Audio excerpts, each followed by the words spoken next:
오늘의 말씀 함께 나눕니다. 따라합니다. 내가 영생을 주노니.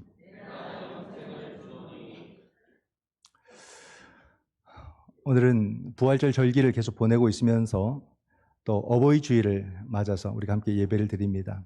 오늘의 말씀을 통해서도 함께 이 의미로도 우리가 들어가기를 원하고 또 우리의 신앙을 또 새롭게 다짐하는 그런 시간이 되기를 바라면서 또 오늘의 말씀을 함께 묵상하고자 합니다. 오늘 본문에는 시점이 있습니다. 어떤 시점이냐면 이 본문이 나타나게 된 것은 예수님께서 예루살렘 성전 안에 계시고 솔로몬 행각에 계실 때에 어떤 유대인들이 예수님을 찾아와서 예수님에게 질문을 하는 것이 오늘 이야기의 발단이 됩니다. 어떤 질문일까요? 24절 말씀을 보면 유대인들이 애워싸고 이르되 당신이 언제까지나 우리 마음을 의혹하게 하려 하나이까? 그리스도이면 밝히 말씀하소서 하니. 주님에게 어떤 질문을 하고 있냐면 당신이 그리스도가 맞습니까? 이 질문을 하는 거죠. 예수님은 사역을 하시면서 당신이 그리스도다라고 이렇게 말씀을 하셨을까요? 안 했다는 겁니다. 그렇게 주님께서 말씀을 안 하시니까 사람들이 그의 이렇게 사역을 보면서 자꾸 그런 생각을 떠올리게 되는 거죠. 그러니까 각 사람마다 주님에 대해서 이렇게 저렇게 이야기를 합니다. 예수라는 저 사람은 세례 요한이 다시 왔다. 엘리야다. 구약의 여러 선지자 중에 또 한 사람의 모습일 것이다. 이렇게 주님을 각자가 평가를 했다는 것입니다. 지금도 유대교나 이슬람교에서는 예수님을 굉장히 뛰어난 훌륭한 위대한 선지자로 그렇게 평가를 합니다. 그들이 그 정도로 예수님을 평가해 주는 것은 후하게 점수를 준 것입니다. 그들의 종교심이 얼마나 강합니까? 근데 예수님에 대해서 위대한 선지자로 인정하는 것은 대단한 평가다 이렇게 말을 할 수가 있습니다. 그러나 여러분, 아무리 대단한 평가를 해도 그가 선지자라면 의미가 없습니다. 선지자는 아무리 뛰어나도 구원받아야 될 대상이에요. 그 자신이 구원을 받아야만 되는 겁니다. 근데 그리스도는 어떤 분입니까? 그가 구원하실 분이죠. 우리에게 구원을 베풀어 주실 분이 그리스도다. 완전히 다른 거예요. 비슷한 게 아닙니다. 그렇기 때문에 주님을 아무리 어떤 선지자로 비교해도 그것은 주님에게 합당한 비유가 아닌 거죠. 그러나 생각해 보면 예수님께서 자기 자신에 대해서 내가 그리스도다라고 이렇게 말씀을 하셨다면 그들은 이 혼란에서 벗어나서 정확하게 예수님을 이해를 했을까요? 그럴 리 만무하다. 예수님께서 내가 그리스도다라고 말했다면 유대인들은 무엇에 유능합니까? 표적을 구하는 신앙에 유능한 사람들인 거예요. 그럼 당신이 그리스도이심을 표적으로 보이라. 그렇게 주님에게 물었을 것입니다. 그러니까 주님께서 간접적으로 그들에게 이렇게 답변을 하십니다. 25절 말씀에 예수께서 대답하시되 내가 너에게 말하였으되 믿지 아니한도다. 내가 내 아버지의 이름으로 행하는 일들이 나를 증거하는 것이거늘. 내가 내 아버지의 이름으로 행하는 일들이 나를 증거한다. 그죠? 예수님은 하나님을 내 아버지라고 표현하세요. 그리고 내가 아버지의 이름으로 행한 것이 곧 내가 너희들이 찾는 그 임을 증거하는 일이 된다. 이렇게 말씀을 하십니다. 맞죠? 하나님의 일을 해야 하나님의 자녀라고 말합니다. 마귀의 일을 하면 우리는 마귀의 자녀라고 말을 합니다. 그리스도인들은 자기가 행한 일을 통해서 자기가 누구인지를 증명해야 되는 거예요. 이게 맞습니다. 자기가 행한 일을 통해서 자신의 정체성을 세상 가운데 증명하는 사람들이 그리스도인입니다. 우리는 살다 보게 되면 내 인생의 시간들이 쌓여져 가게 되고 내가 한 일들이 쌓여져 가게 되고 그 일을 통해서 사람들에게 평가를 받아요. 이건 꼭 점수 매기듯이 점수를 받는 것이 아니라 평가되어집니다. 인정되어지는 거거든요. 교회 안에서도 함께 신앙생활의 모든 시간을 통해서 평가되어지는 겁니다. 이건 어쩔 수 없이 우리에게 다가오는 그런 이야기들입니다. 그 이야기를 우리는 거부할 수 없어요. 내가 아는 내 모습과 함께 내 시간이 쌓여져서 사람들이 나를 바라보는 그 모습도 내 모습이기 때문에 그것이 좋은 평가이면 감사하게 받고 더 좋게 그것을 만들어 가야 될 것이고 그것이 부정적이거나 내가 원하지 않는 평가라면 자기를 돌아보게 되고 다시 자기가 사람들 앞에서 또 다른 모습으로 보여지도록 또 자기 삶이 드러나도록 그렇게 힘써 살아가는 것이 맞습니다. 거기에서 자존심 세울 필요는 없습니다. 난 내 길을 가겠다. 그런 게 아니라는 거죠. 어떠한 순간에 어떤 일로 인해서 그 일로 평가를 받는 것은 상관이 없습니다만 내 삶이 쌓여져 감으로써 사람들이 나를 바라보고 나를 생각하는 것은 그건 내 몫이 되는 겁니다. 그렇기 때문에 나는 내 삶을 통해서 내가 누구인지를 증명하는 사람이기 때문에 우리가 그 모든 이야기들을 주의 깊게 들을 필요가 있겠고 그것을 귀담아 듣고서 내 삶의 모습을 새롭게 만들어가는 그런 과정들도 앞으로 잘 가져가야 되는 거죠. 설교자도 마찬가지입니다. 설교자는 설교로 증명되는 겁니다. 이게 참 두려운 거 아니겠습니까? 그 설교의 세월이 흘러가면 설교가 좀 더 편안해지거나 쉬워지거나 그럴 것 같은데 그렇지 않은 이유가 뭐냐면 그냥 말씀만 이렇게 준비해서 전하면은 그냥 그렇게 청중들이 그 말씀을 받고 돌아가는 것으로 끝나는 것이 아니라 이게 되돌아오더라 말이에요. 그래서 설교자가 열심히 설교하고 나면 결국 그 설교로 나중에 그 설교자가 증명되는 시간들을 매번 갖기 때문에 긴장감을 놓을 수가 없는 거예요. 그냥 편하게 말씀을 준비할 수가 없는 겁니다. 내가 이 강단에서 내려오기 전까지는 항상 긴장감을 가지고 증명되어지는 그것을 책임있게 감당하기 위해서 말씀을 더 준비를 해 나가야 되는 거죠. 이게 참 힘듭니다. 그러나 그것은 받아들여야 될 부분인 거죠. 우리 모두가 이 신앙의 삶을 살면서 내가 한 운명처럼 받아들여야 될 것이 내가 한 일로 나는 증명된다는 겁니다. 그러므로 이 땅에서 오늘날 교회가 아름답게 평가받지 못하는 것은 교회가 그 자신을 올바르게 복음 속에서 증명하지 못했던 거예요. 그러므로서 오늘날 이 들려오는 평가를 갖고 세상이 우리를 핍박한다 이렇게 말할 수가 없다는 말입니다. 우리가 살아온 발자취인 거예요. 우리가 했던 행동입니다. 그 행동의 결과가 우리에게로 돌아오는 거죠. 그러므로 나는 어떻게 살 것인가? 우리는 어떻게 살아갈 것인가? 이것이 너무나도 중요하다는 것입니다. 그러면 주님은 하나님 아버지의 이름으로 어떤 일을 행하셨느냐? 그 일을 통해서 주님이 그리스도이심이 드러났는가? 이렇게 우리가 생각해 볼 수 있지 않습니까? 주님의 삶에 대해서 세 가지 이렇게 문장으로 표현합니다. 가르치고, 고치시고, 전파하니라. 딱 세 가지 표현이에요. 크게 보면 그렇게 말을 하는 거죠. 주님께서 가르치신 것이 무엇입니까? 제자들에게 늘 하나님의 나라를 가르치셨어요. 그리고 고치시니라. 당신에게 찾아오는 모든 병자들을 주님은 단 한 사람도 외면하지 아니하시고 그 병자들을 다 고쳐주셨어요. 그리고 전파하시니라. 이 전파는 더 다양한 것인데 이것은 말씀을 가르치시는 것이나 병자들을 고치시는 것이나 사람들과 먹고 마시는 일이나 함께하는 모든 것을 통해서 하나님의 나라를 선포하는 일을 주님께서 하셨다는 거죠. 이게 주님의 일이십니다. 참 크고 놀랍고 위대한 일인데 그러나 여러분 이 일이 주님이 그리스도이심을 완전하게 드러내는 일일까? 그럴 수도 있지만 아닐 수도 있다는 말이에요. 왜 그렇습니까? 좀 그 모양의 차이가 있고 양의 차이는 있겠지만은 제자들도 예수님을 따라서 가르치고 고치고 전파하는 일을 힘써 감당을 했다는 사실 아니겠습니까? 그죠? 제자들도 했고 나중에 초대교회에서도 많은 사도들도 했고 또 믿음의 사람들이 주님의 그 삶의 모습을 닮아서 다 그렇게 힘써 살려고 노력한 거죠. 주님이 이 땅에서 하신 만큼은 아니어도 그러한 삶을 살려고 힘쓰고 애썼던 삶을 살았던 것은 사실이기 때문에 그것이 곧 그리스도다라고 완벽하게 증명할 만한 일은 못 된다는 겁니다.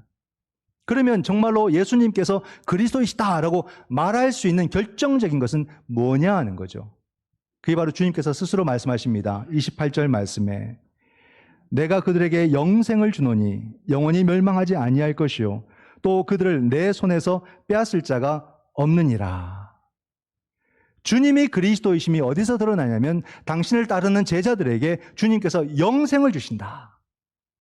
영생은 사람이 주는 것이 아니거든요. 영생을 주시는 분으로서 주님이 그리스도이심을 당신 스스로가 우리에게 말씀해 주신 겁니다. 영생이란 이 주제가 나왔는데요. 한번 생각해 보죠. 오늘날 나에게 영생은 어떤 신앙적인 주제이고 어떤 삶의 주제인가? 어떤 위치를 차지하고 있는가라는 거예요. 정말로 지금도 이 영생이라는 말, 구원이라는 말을 내가 듣거나 말을 할 때 막 가슴이 뭉글뭉글 뛰기 시작하고 흥분되기 시작하고 정말로 이것이 내 삶을 새롭게 막 가슴 뛰게 하고 거듭나게 하는 그런 영적인 단어인가? 내 삶의 중요한 주제인가?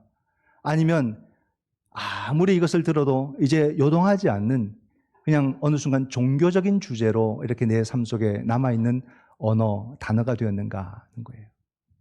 후자에 가깝지 않습니까? 영생이라는 말이, 구원이라는 말이 내 가슴을 뛰게 안 해요. 그 말을 들으면 귀가 쏠깃해지거나 갑자기 돌아보거나 그렇지 않는다 이 말입니다. 그만큼 우리가 이 단어에 둔감해지고 이 단어에 대해서 우리가 깊이 묵상하지 않는 그런 주제들이 되어버렸다는 거예요. 이게 오랜 세월이라 모르겠습니다. 우리 부모님 세대들만 해도 이 단어가 교회에서 얼마나 많이 언급되고 이 주제로 얼마나 많은 대화를 했는지 우리는 기억하고 있습니다. 그때는 구원이라는 말이 늘 우리 입에서 나왔고 영생이라는 주제가 늘 우리 신앙 속에서 또 교회 공동체 안에서 굉장히 중요한 주제로 언급되던 이 단어들이 벌써 이 짧은 시간 속에서 전혀 깊이 있게 언급하지 않는 그런 시대가 이미 우리에게 도래해버렸다는 거예요.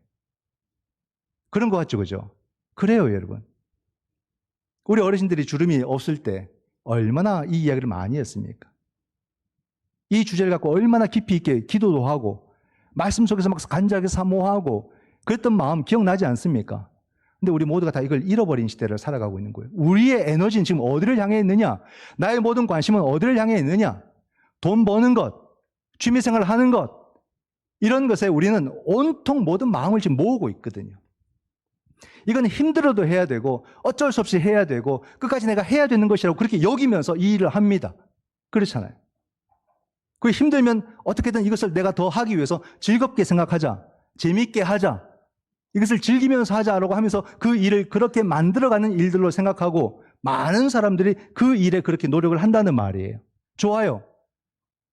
그 일도 중요한데 그러면 우리가 이런 놀라운 은혜의 이야기, 믿음의 이야기, 그 신앙의 이야기는 우리가 이만큼 몰입하고 이만큼 중요하게 여기면서 힘들면 이것을 더 즐겁게, 더 감사하게 하기 위해서 뭔가 방법을 찾고 간구하면서 그렇게 신앙생활을 하고 있느냐는 거죠. 슬금슬금 피해버리고 안 나와버리고 그리고 뭐 눈 감아버리고 덮어버리고 이렇게 하면서 애써 외면하는 것이 우리들의 신앙의 태도가 아닌가 그런 겁니다.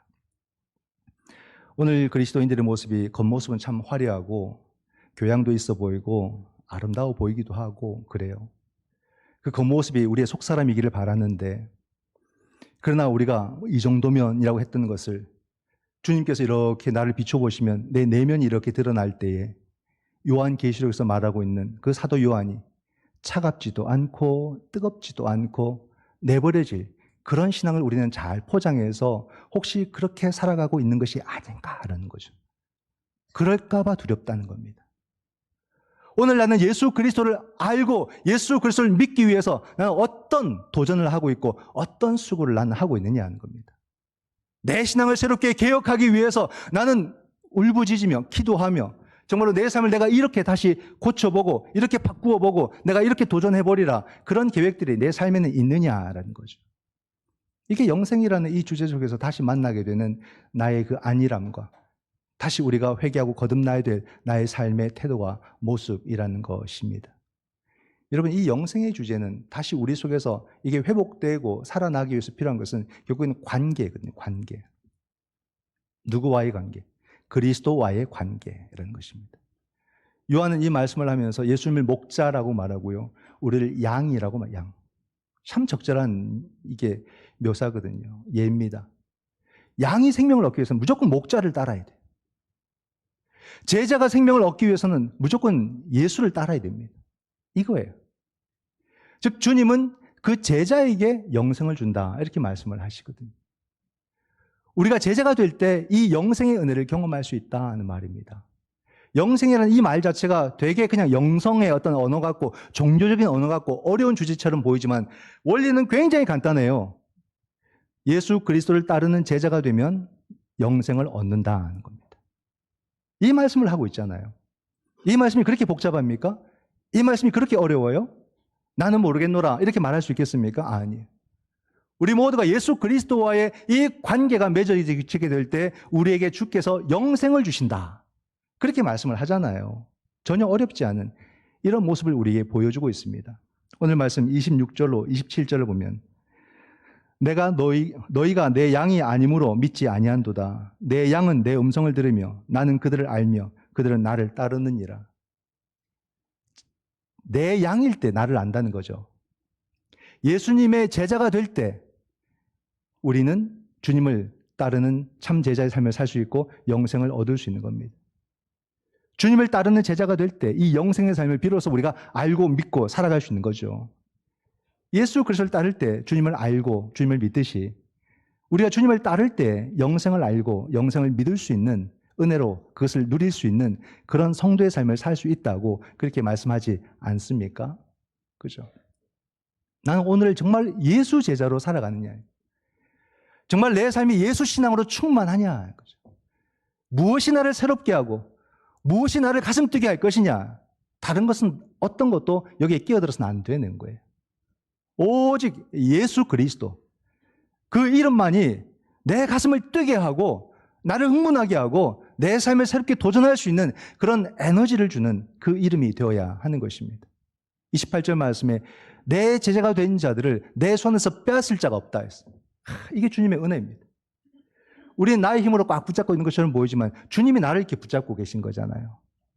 우리가 예수 신앙 갖게 되면 주님이 나를 딱 붙잡아서 어느 누구도 내 손에서 내 제자를 빼앗아갈 수가 없다라고 말씀을 하시죠. 얼마나 감사한지. 29절에 이렇게 말씀하십니다. 그들을 주신 내 아버지는 만물보다 크시며 아무도 아버지 손에서 빼앗을 수 없느니라. 내 손에서 빼앗을 수 없다고 말씀하신 주님께서 이제 내 아버지 손에서도 내 제자들을 빼앗을 수가 없다. 이렇게 말씀을 해주신다는 거예요. 다시 내 아버지라고 고백하잖아요. 그리고 모든 만물보다 크신 내 아버지 이렇게 표현하십니다. 이 말씀도 참 은혜로운 말씀이거든요. 주님은 만물을 초월하신 분이에요. 만물보다 크시다는 거예요. 오늘날 그 똑똑하다는 사람들이 뭘 하는 겁니까? 이 만물을 도전하고 그 만물을 연구하고 만물을 탐구하고 그렇게 가지 않습니까? 그러나 우리가 아는 게 너무 미미하잖아요. 이렇게 발달된 시대를 살아도.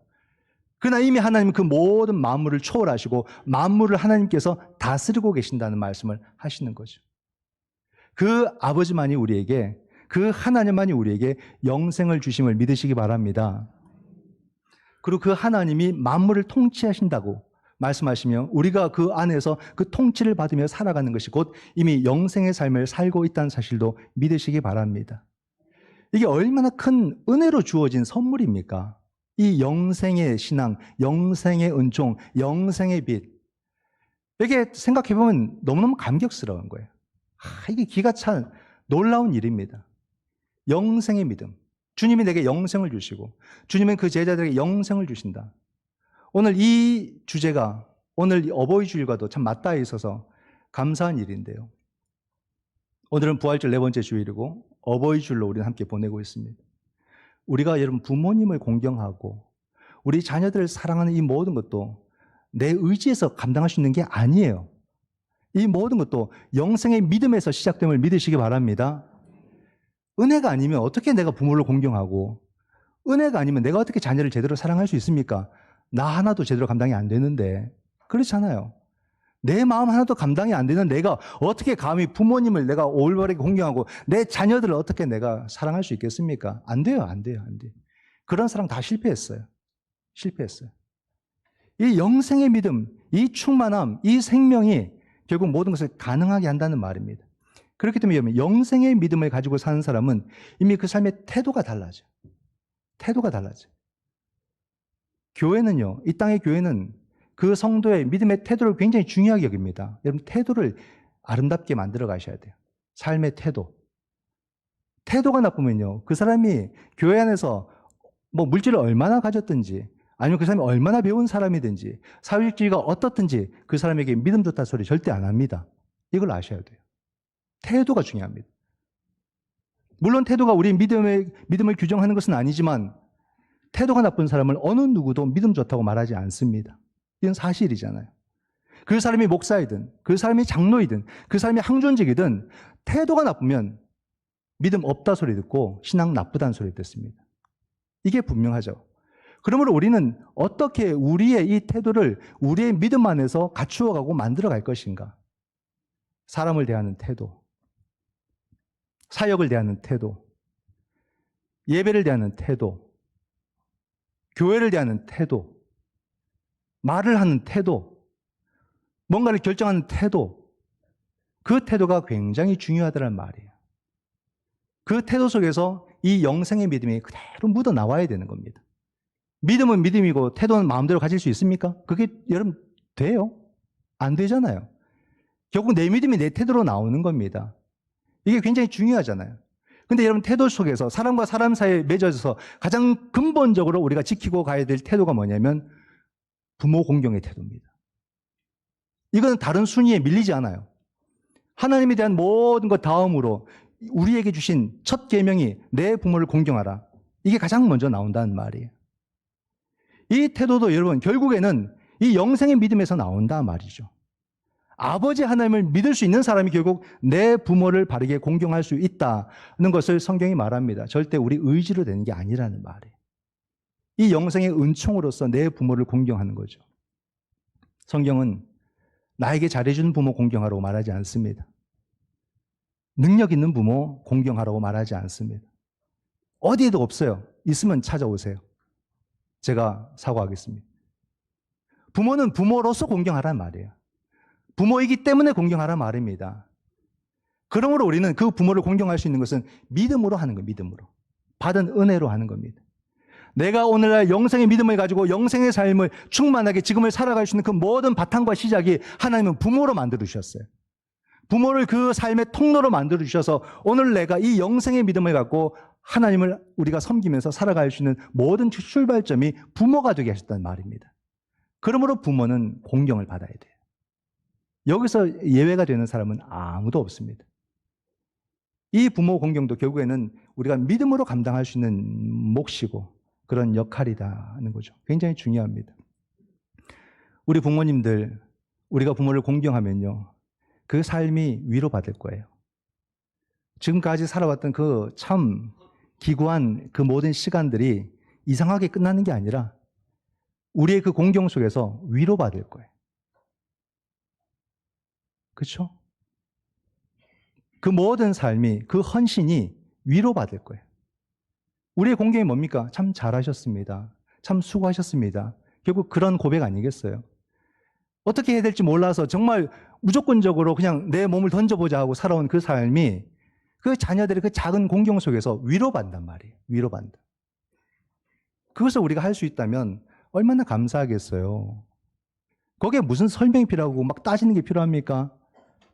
그 모든 우리의 내 모습조차도 잘하고 못하고 다 섞여져 있는데 뭘 골라내겠습니까? 그냥 그 삶 전체가 공경을 통해서 위로받아야죠. 그렇게 부모를 섬기고 살아가는 것, 이것이 오늘 우리 삶 속에 꼭 필요한 모습이 아니겠는가라는 것입니다. 여러분들이 할 수 있는 방법으로 하세요. 정해진 방법은 없습니다. 내가 할 수 있는 마음으로 하시고. 얼마 전에 아들에게서 문자가 왔어요. 아빠, 누구라고 말하지 않습니다. 산불이 났을 때요, 산불. 아빠에게 드릴 용돈 산불 구호기금으로 보냈습니다. 이게 뭔가 다시 봤어요. 아빠 용돈 준 적이 없는데 용돈을 드리려고 했는데 산불이 나서 거기에 돈을 보냈다. 이렇게 뭔가 좋은 일인데 찜찜한 그런 잘했다 하고 보냈죠. 근데 성경에 보면 고르반이라는 게 있거든요. 우리가 하나님께 드리면 모든 게 다 허락되는 그런 제도가 있지 않습니까? 내 부모에게 드릴 것도 고르반이라고 이만큼 들여놓고 내가 부모에게 할 도리를 다 했습니다. 그런 게 고르반입니다. 갑자기 그게 막 떠오르는 거예요.